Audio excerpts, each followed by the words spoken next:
Welcome everyone. In today's session, we are going to study what a report writing is when we are associated with research methodology.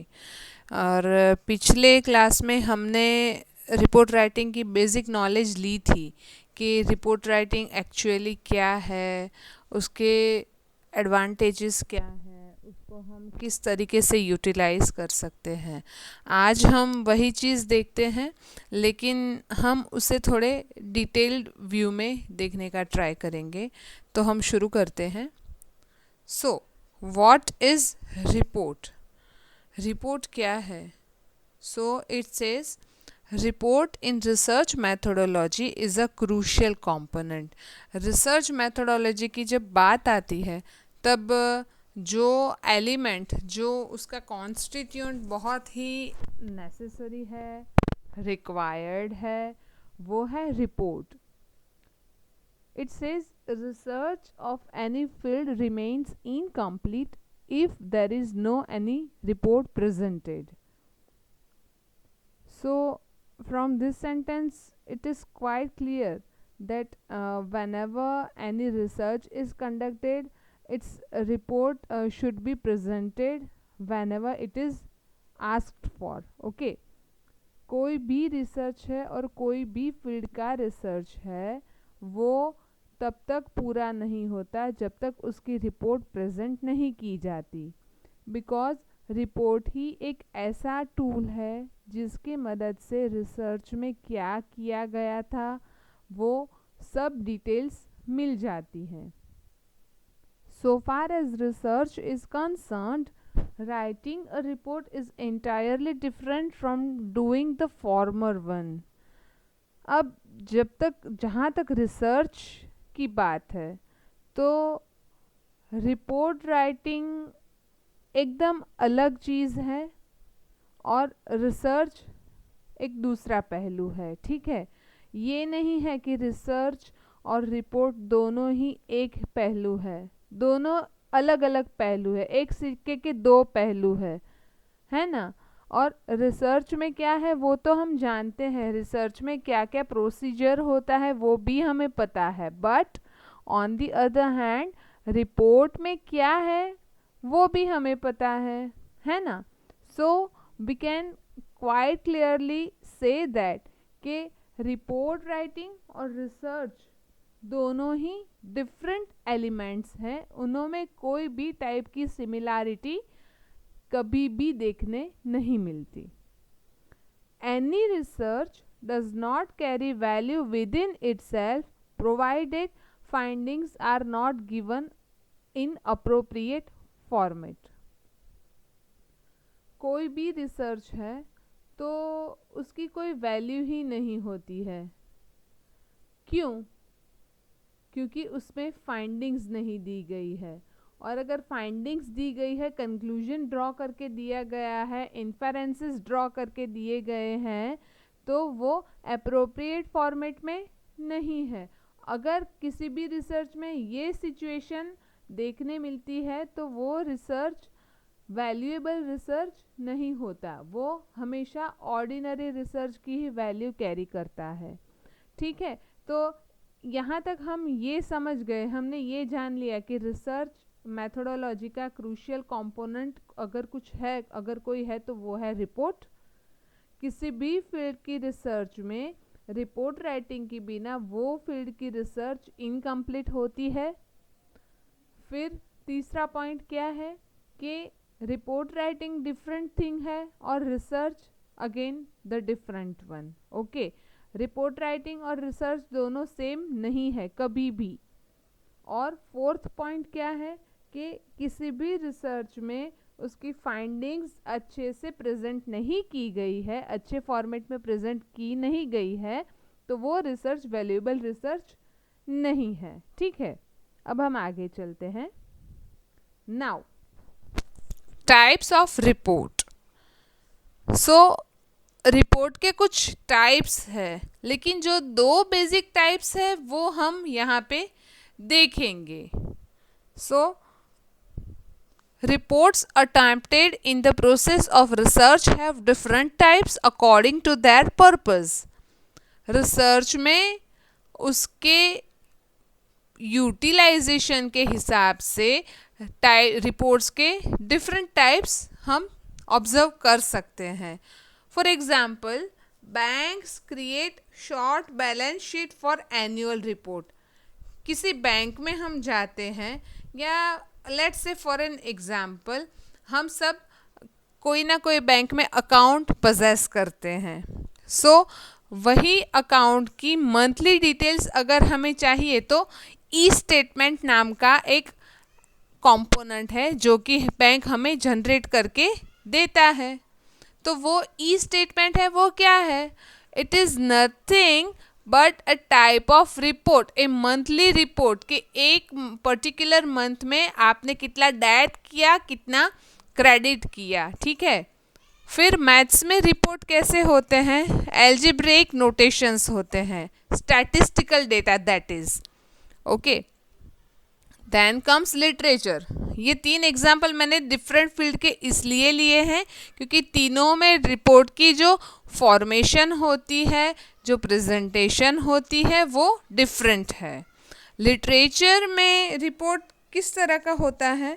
तो एक critical analysis of particular writer of novel और drama. किसी particular author, for example Charles Dickens है, तो उनकी novel है Oliver twist. तो उस नॉवेल की क्रिटिकल एनालिसिस एक रिपोर्ट के फॉर्म में प्रेजेंट की जाती है. ठीक है. उसको हम रिपोर्ट कह सकते हैं. So here are some more examples of report such as book review. book review क्या होती है?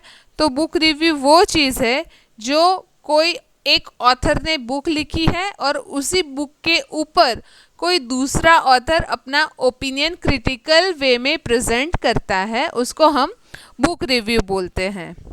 पीएचडी थीसिस, आर्टिकल, मोनोग्राफ, ये सब रिपोर्ट के कुछ एग्जाम्पल्स हैं.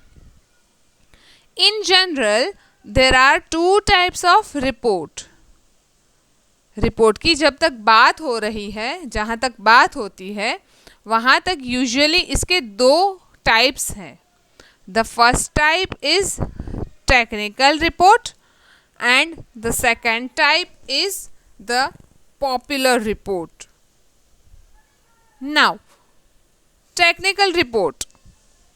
Technical report is mainly prepared for an expert who has an expertise in interpreting technical procedures as well as terminology that has been utilized while doing technical research. अब technical research क्या है?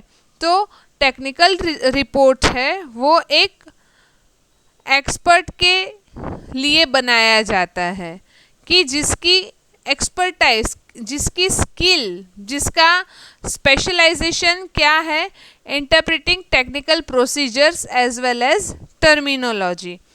एक expert के लिए technical report बनाई जाती है और वो टेक्निकल प्रोसीजर को इंटरप्रेट करने के लिए और टेक्निकल टर्मिनोलॉजी. टर्मिनोलॉजी मतलब कोई भी फील्ड होता है तो उसकी एक डिफरेंट डिस्कोर्स होती है, डिफरेंट लैंग्वेज होती है. कुछ वर्ड्स ऐसे होते हैं जो सभी फील्ड में कॉमन नहीं होते हैं, सब फील्ड के अपने अपने स्पेशल वर्ड्स होते हैं. कुछ ऐसे वर्ड्स हैं जो वो फील्ड को डिफरेंशिएट करते हैं एक दूसरे से.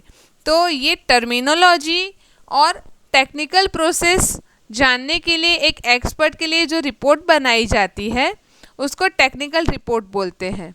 और टेक्निकल रिपोर्ट में साथ ही ये भी ध्यान रखना पड़ता है कि टर्मिनोलॉजी है और प्रोसीजर है उसको टेक्निकल रिसर्च के दौरान यूटिलाइज किया गया हो.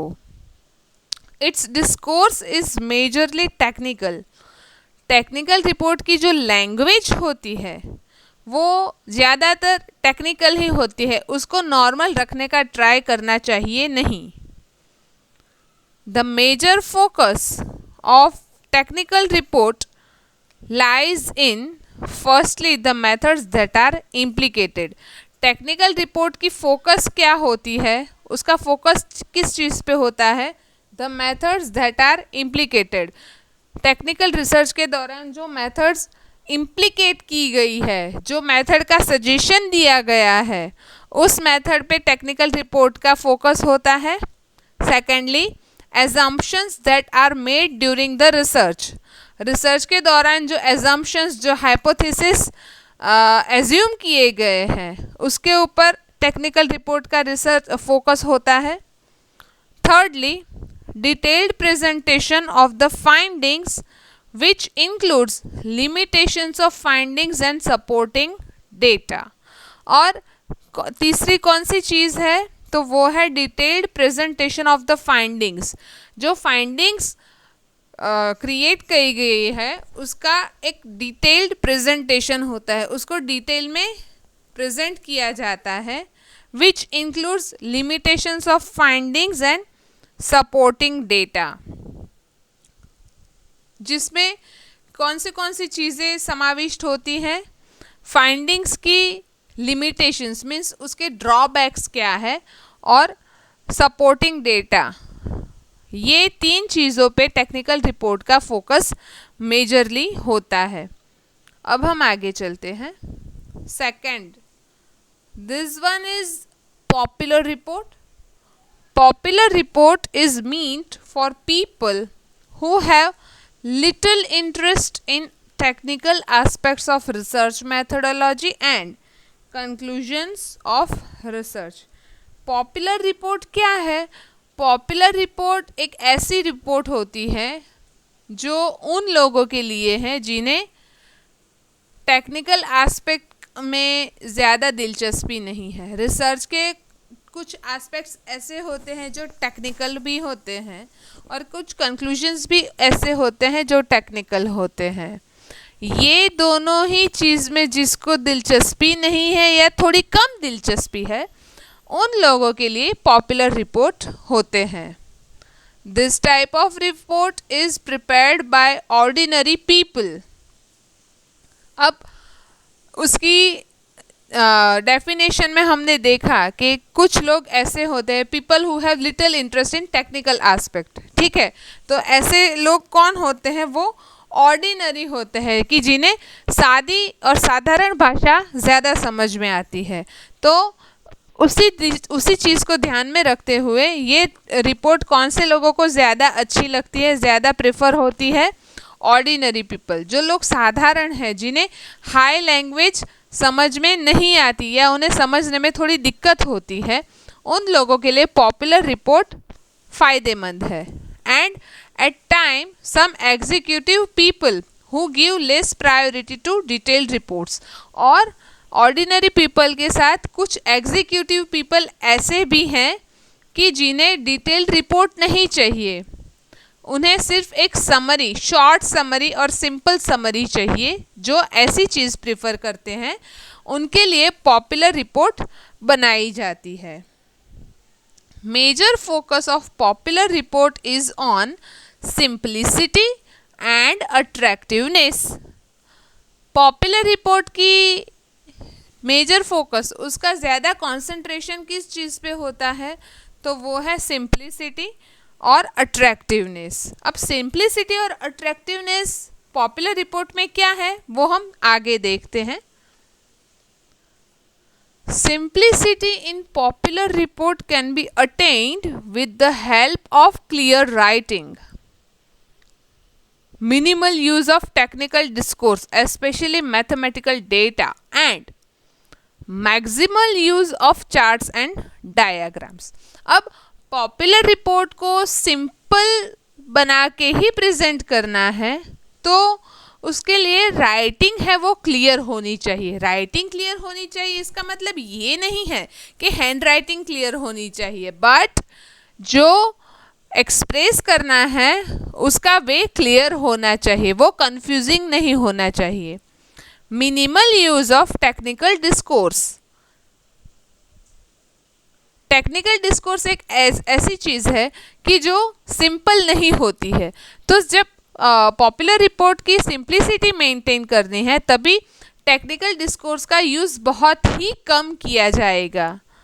And maximal use of charts and diagrams. ये चार्ट्स एंड डायग्राम वाला हमने डेटा इंटरप्रिटेशन में देखा था कि चार्ट्स और डायग्राम्स हमें कैसे हेल्पफुल होते हैं, क्योंकि उनमें कलरफुल उनका रिप्रेजेंटेशन होता है और उनके नीचे इंटरप्रिटेशन भी दिया होता है कि पर्टिकुलर रेशियो किस चीज़ को इंडिकेट करता है।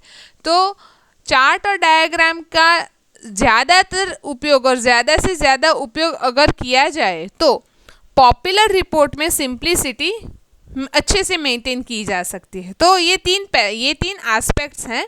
फर्स्ट इज़ क्लियर राइटिंग, मतलब क्लियर प्रेजेंटेशन, टेक्निकल डिस्कोर्स का कम उपयोग और चार्ट और डायग्राम का ज़्यादा से ज़्यादा उपयोग। ये तीन चीज़ों को अगर ध्यान में रखा जाए तो पॉपुलर रिपोर्ट की सिंप्लिसिटी अच्छे से मेंटेन की जा सकती है। Secondly, attractiveness can be attend using attractive format, large print and pointers. देखिए, इसके नाम में ही सजेस्ट किया गया है अट्रैक्टिव। अट्रैक्टिव मतलब कैसा कि जिसको एक बार देखते हैं तो उसके ऊपर से नज़र हटे ही ना, ऐसी चीज़ को या ऐसे प्रेजेंटेशन को हम अट्रैक्टिव बोलते हैं। तो पॉपुलर रिपोर्ट में अट्रैक्टिवनेस कैसे अचीव की जाती है? तो उसकी फॉर्मेट अट्रैक्टिव होनी चाहिए, एकदम कैची होनी चाहिए कि जो किसी का भी ध्यान आसानी से खींच ले। लार्ज प्रिंट, उसकी रिपोर्ट की जो प्रिंट है वो बड़ी होनी चाहिए, मतलब उसके फॉन्ट साइज़ है, उसका फॉर्मेशन है, जस्टिफिकेशन है, ये कुछ माइक्रोसॉफ्ट वर्ड के बेसिक एस्पेक्ट है कि जिसको ध्यान में अगर रखते हैं तो कोई भी प्रेजेंटेशन है, कोई भी रिपोर्ट है या कोई भी ड्राफ्टिंग है, वो सब अट्रैक्टिव बनाए जा सकते हैं। And thirdly, pointers. पॉइंटर्स मतलब कभी कभी हम देखते हैं कि कुछ डिस्कशन चल रही होती है तो उसके लिए कुछ मुद्दे बनाए लिए जाते हैं। तो इस मुद्दे की मदद से क्या होगा? मुद्दे की मदद से ये होगा कि जो इजीली एक्सप्रेस करना है वो एक्सप्रेस हो जाएगा, उसको हम अभिव्यक्त कर पाएंगे। लेकिन अगर सेंटेंसेस हो जाएंगे तो कोई जल्दी से पढ़ेगा नहीं, क्योंकि पॉइंटर्स होंगे तो पॉइंटर्स ऑब्वियसली कैची होते हैं। तो ये दो चीज़ें हैं, सिंप्लिसिटी और अट्रैक्टिवनेस, इन्हें पॉपुलर रिपोर्ट में इस तरह से मेंटेन किया जाता है। अब हम आगे चलते हैं। अब रिसर्च में रिपोर्ट राइटिंग की शुरुआत कैसे करना? How to begin writing a report in research. So writing a report begins once the collection of data and its analysis is finished। तो रिपोर्ट लिखने की शुरुआत कब होती है? जब डेटा इकट्ठा कर लिया गया हो और उसका पृथक्करण भी हो चुका होता है। There are some reports that need to be taken extra care of, such as social reports and development reports। अब कुछ रिपोर्ट्स ऐसे हैं कि जिनमें ज़्यादा ध्यान देना पड़ता है। अब ऐसे रिपोर्ट्स कौन से हैं? तो वो है सोशल रिपोर्ट्स और दूसरे हैं development reports. When such reports are to be written, researcher should have a rational and accurate structure।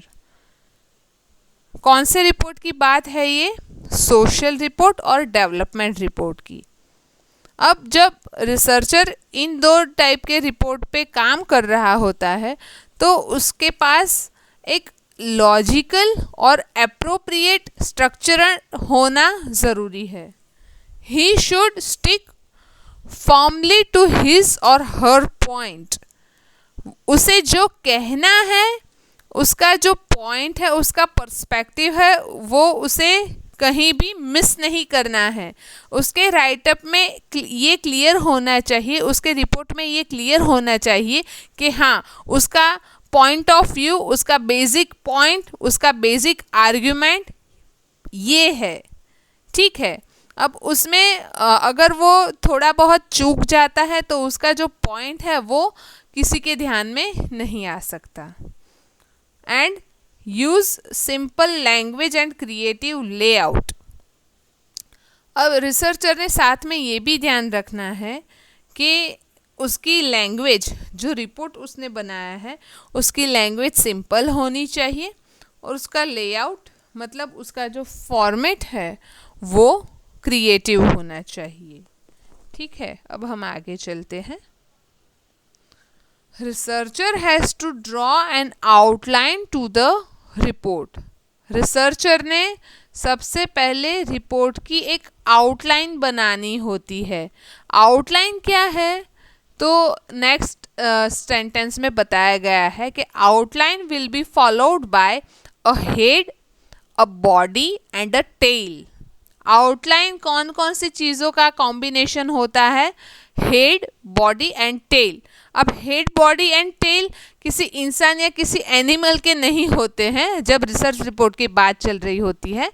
उसमें the head of the report covers description of research problem within the context, the objectives of the study and the methodology.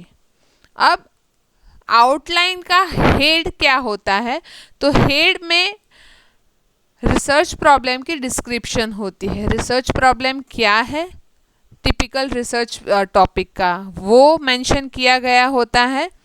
साथ ही उस particular research के objectives describe किए गए होते हैं और कौन सी मेथोडोलॉजी रिसर्चर ने अप्लाई की है वो डिस्क्राइब किया हुआ होता है। तो ये हो गया आउटलाइन का हेड। अभी बॉडी में क्या आएगा? सॉरी, हेड का ही आगे डिस्क्रिप्शन दिया है। The ideal ratio of this part should be with in 25% in order to give a brief introduction.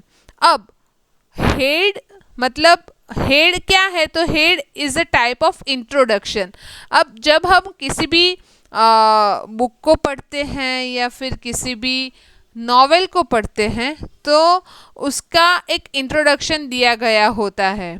ठीक है, तो इंट्रोडक्शन हम यूजुअली देखते हैं कि वो बहुत ही प्रिसाइज फॉर्मेट का होता है, बहुत ही छोटा होता है। तो उसकी रेशियो दी गई है 25%, मतलब सिर्फ क्वार्टर पार्ट ही होना चाहिए, हाफ पार्ट भी नहीं होना चाहिए। The body will be carrying the bigger part of the report. अब बॉडी मतलब रिपोर्ट की जो मेन बॉडी है वो आउटलाइन का दूसरा पार्ट है। तो बॉडी में क्या आएगा? फाइंडिंग्स ऑफ द रिसर्च, मतलब कोई पर्टिकुलर रिसर्च को कंडक्ट किया गया तो उसके बेस पे कौन कौन सी फाइंडिंग्स मिली, क्या जानने को मिला, क्या कंक्लूजन्स निकले, क्या इन्फरेंसेस बाहर आए, ये सब बॉडी में मेंशन किया जा सकता है। The tail is the part where discussion of data, conclusions and further implications are described.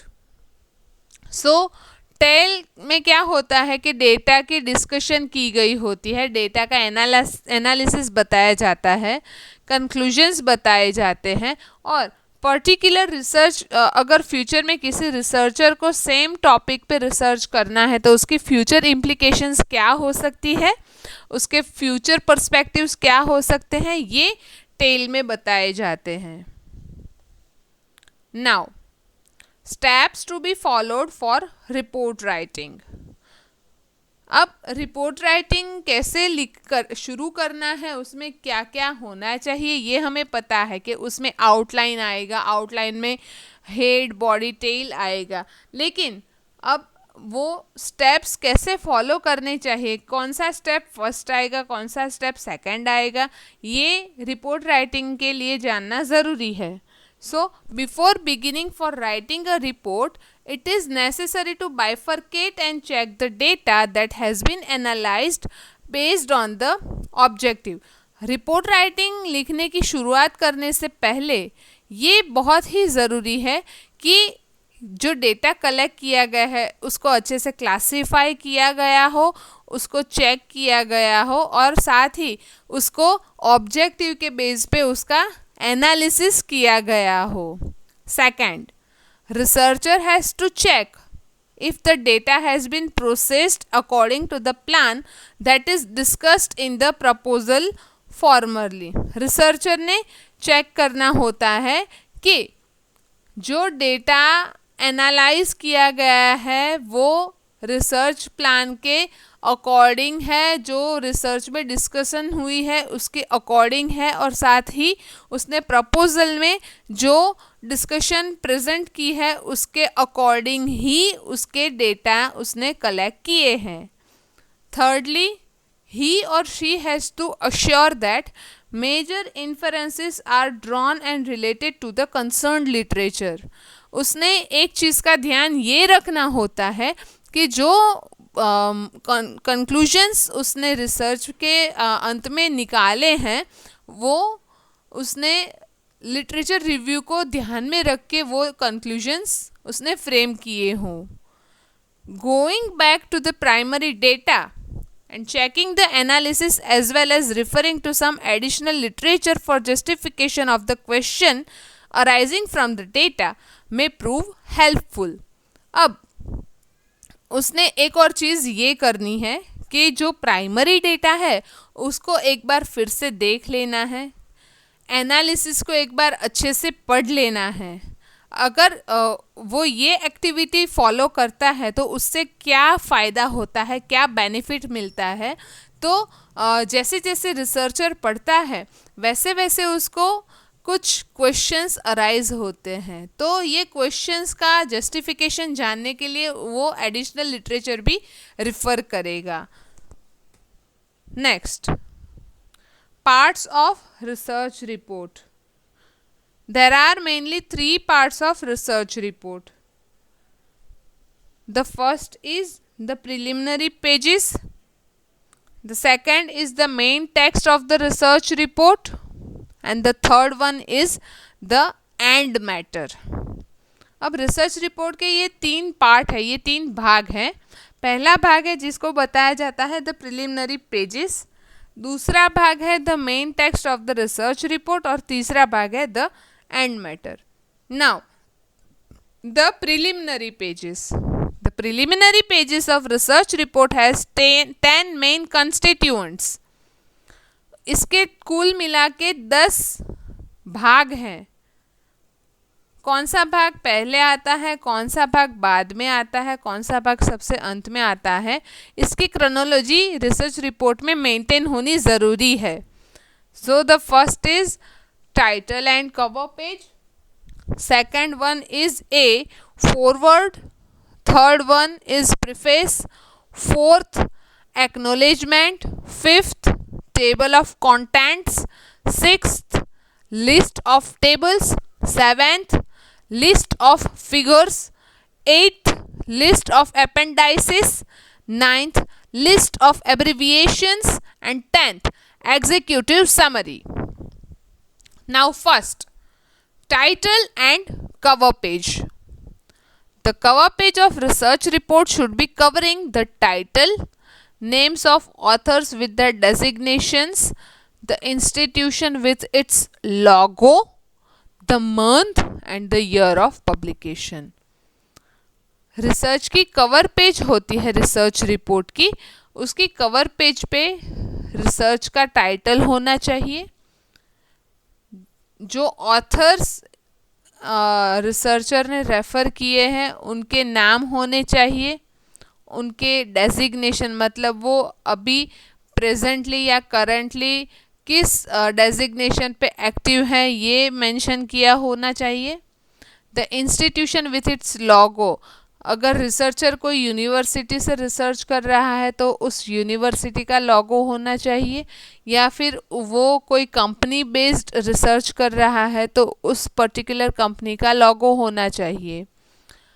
और साथ ही जिस महीने में और जिस साल में रिसर्च रिपोर्ट पब्लिश किया गया है उसका डिस्क्रिप्शन होना चाहिए कवर पेज पे.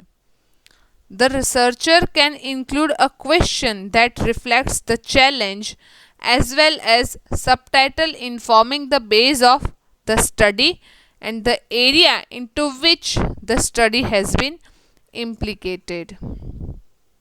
अब रिसर्चर क्या कर सकता है टाइटल और कवर पेज में, तो वो एक क्वेश्चन रख सकता है कि जो बताए कि ये रिसर्च का टॉपिक है वो या तो एक चैलेंज है या तो उसकी स्टडी का बेस है, और साथ ही एक एरिया है कि जिसमें ये पर्टिकुलर रिसर्च के फाइंडिंग्स लागू किए जा सकते हैं.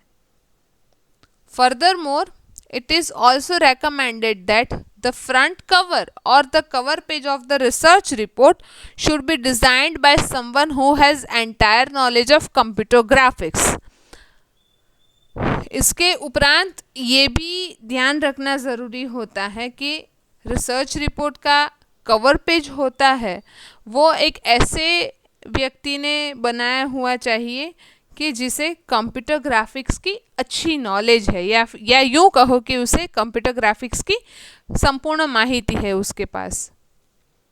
इन order to add attractiveness, photographs can also be added that stand for background of the study.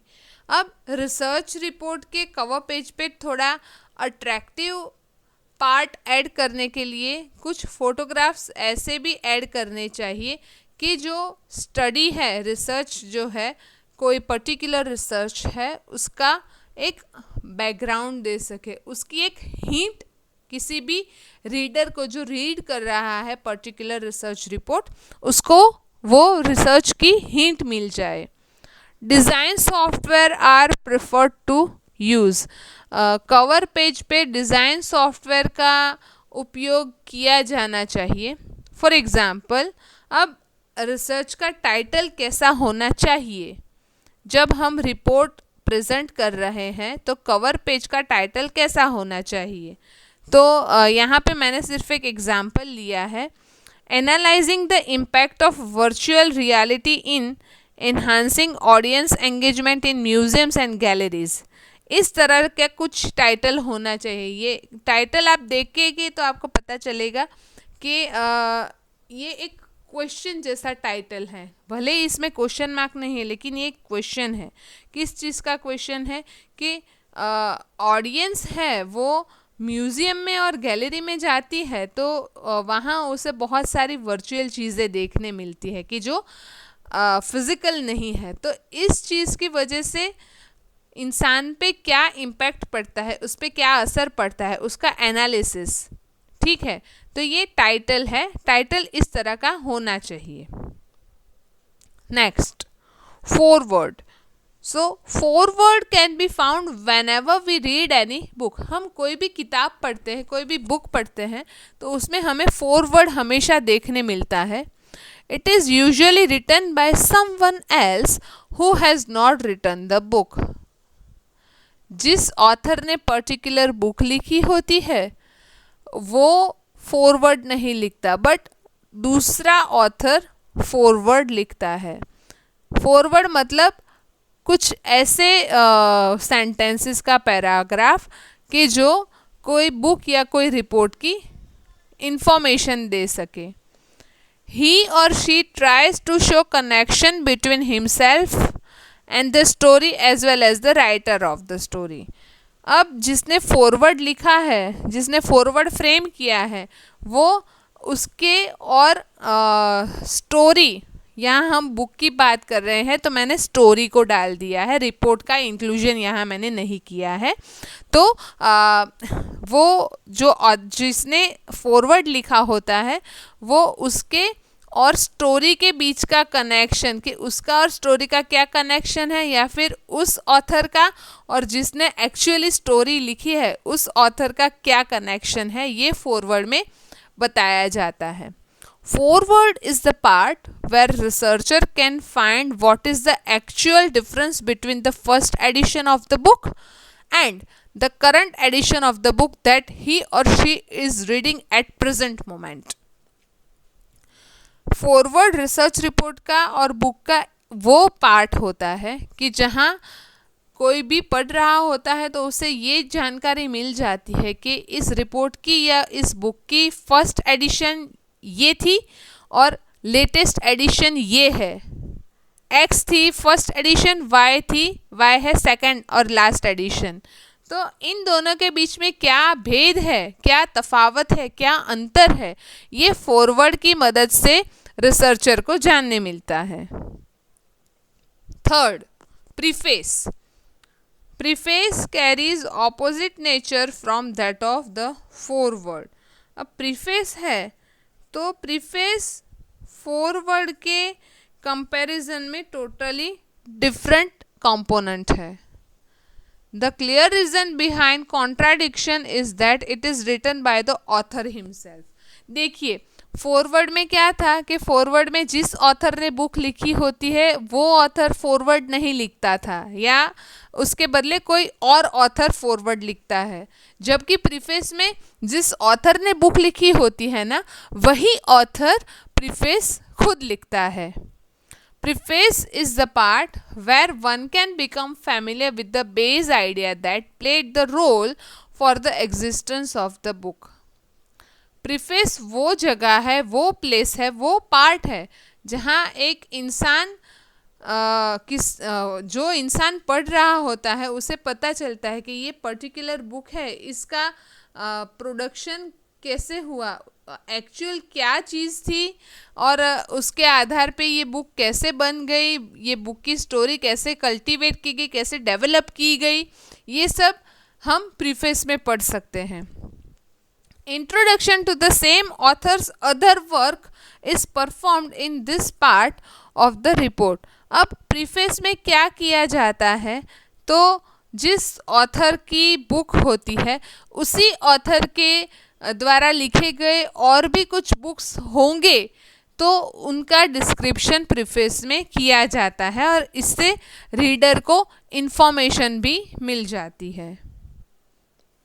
Number 4, acknowledgement.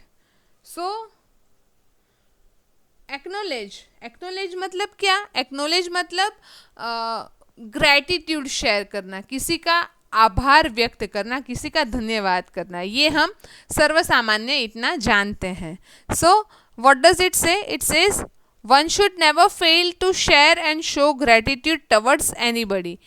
कभी भी किसी के प्रति अपना आभार व्यक्त करना भूलना नहीं चाहिए और ये उसे जताना भी चाहिए।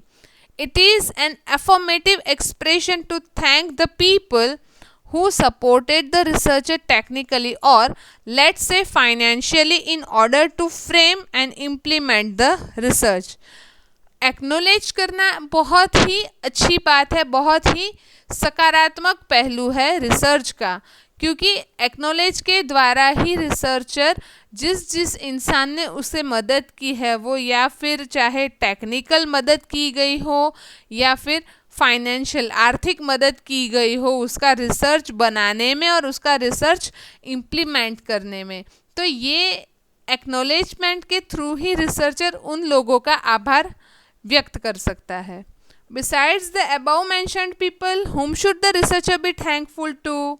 अब जिन्होंने उसे सपोर्ट किया है टेक्निकल और फाइनेंशियल, इन लोगों के उपरांत और भी कुछ ऐसे लोग हैं कि जिनका रिसर्चर ने आभार व्यक्त करना चाहिए। तो ऐसे लोग कौन हैं, आइए देखते हैं। Firstly he should thank the research guide as well as the employer. अगर जिसने रिपोर्ट बनाई है वो खुद रिसर्च कर रहा है तो उसने अपने रिसर्च गाइड को एक्नॉलेज करके उनका ग्रैटिट्यूड शेयर करना चाहिए। As well as the employer, अगर जिसने रिसर्च कंडक्ट किया है वो खुद एक एम्प्लॉई है तो उस एम्प्लॉई ने अपने एम्प्लॉयर का ग्रैटिट्यूड शेयर करना चाहिए, उनका आभार व्यक्त करना चाहिए। They are the ones who have granted a permission for investing the time. Research guide और एम्प्लॉयर ये दो ऐसे इंसान हैं कि जो टाइम इन्वेस्ट करने की परमिशन देते हैं, टाइम को यूटिलाइज करने की, रिसर्च के लिए यूटिलाइज करने की परमिशन ग्रांट करते हैं। Next comes the respondents who have lent their precious time to fill the questionnaires or any other form of survey. अब किनकी बारी आती है? रिस्पोंडेंट्स मतलब जो ऑडियंस है, कि जिसने क्वेश्चनर है, सर्वे है या इंटरव्यू है, ऐसे कुछ टूल्स के ज़रिए रिसर्चर को डेटा कलेक्शन करने में हेल्प की है, तो ऐसे ऑडियंस का भी रिसर्चर ने ग्रेटिट्यूड शेयर करना चाहिए. Computer professionals, library staff, localites as well as the community should also be acknowledged. हमने बिगिनिंग में देखा टाइटल और कवर पेज में कि जिसको कंप्यूटर ग्राफिक की नॉलेज होती है उसके पास ग्राफिक्स डिज़ाइन किए जाने चाहिए. तो ऐसे लोगों की मदद ली होती है, तो ऐसे कंप्यूटर प्रोफेशनल का भी आभार व्यक्त करना चाहिए. फिर जहाँ से बुक्स लेके लिटरेचर रिव्यू बनाया है, वैसे लाइब्रेरी स्टाफ को भी एक्नॉलेज करना चाहिए. लोकलाइट्स मतलब अगर किसी गांव या किसी शहर के कोई पर्टिकुलर एरिया की ऑडियंस को रिसर्चर में रिस्पोंडेंट के बेस पे इंक्लूड किया गया है, तो ऐसे लोगों को भी एक्नॉलेज करना चाहिए. साथ ही कम्युनिटी मतलब रिसर्चर जिस सोसाइटी को बिलोंग करता है उस सोसाइटी को भी उसने एक्नॉलेज करना चाहिए. Acknowledgement is generally placed after either the title page or at the end of the report right before the references. अब acknowledgement usually कहाँ प्रेजेंट किया जाता है, तो या तो वो इंट्रोडक्शन और प्रीफेस के तुरंत बाद होता है, मतलब टाइटल पेज के तुरंत बाद, या फिर उसको रेफरेंस होते हैं. रिपोर्ट की कंप्लीशन पार्ट पे रेफरेंसेस आते हैं, तो रेफरेंसेस के पहले एक्नॉलेजमेंट को प्लेस किया जा सकता है. और यहाँ आज का सेशन हमारा समाप्त होता है. आप सबने पेशेंटली इस सेशन को लिसन किया. आई एम श्योर आपको कुछ ना कुछ तो फ्रूटफुल जानने मिला ही होगा. तो हम आज का सेशन यहाँ एंड करते हैं. आप सबने पेशेंटली अपने ईयर्स लैंड किए, इसके लिए मैं आपकी बहुत बहुत आभारी हूँ. Thank you.